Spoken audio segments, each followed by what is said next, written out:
Well, it was a violent holiday weekend in Columbus. Columbus police responding to shootings Saturday, yesterday, and even early this morning. Two of those shootings, including this morning's on Livingston, were deadly. Now, for a second year in a row, Taco Fest had to end early. That's after reports of young people starting fights. Just an hour later, two people were shot in the Short North, just blocks from the festival site. 10 TV's Carla Rogner learned more about these investigations. She's live for us right now in the Short North. Carla. Yeah, Colin, city leaders and police have spoken many times about increased efforts to keep the Short North safe, from additional officers and cameras here to even using intelligence to be proactive and learn about crimes before they happen. But even with all of these precautions in place, this was the scene of several crimes this weekend. Two people shot in the Short North around 9:15 Saturday night, both taken to the hospital and expected to survive. The violence unfolding just a few blocks from Goodale Park, where organizers of Taco Fest shut down the event early due to reports of violence for the second year in a row. Organizers sharing a statement saying, in part, after working closely with city officials, it became clear that our event was deliberately targeted by a large group of minors whose only intent was to disrupt, not to enjoy what Taco Fest is truly about: the food, the music, and the fun.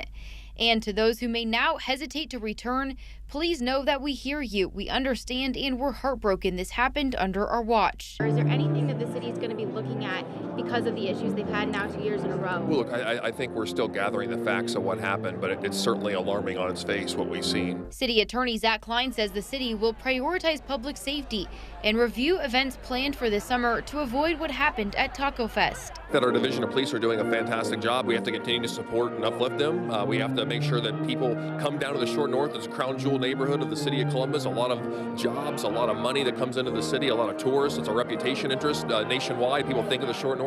So we need to have that as a strong, vibrant place. And I'll do everything I can as a city attorney to make sure that happens. The Taco Fest continued without issues on Sunday after banning people under 21 years old. Only children 10 and under could enter with an adult.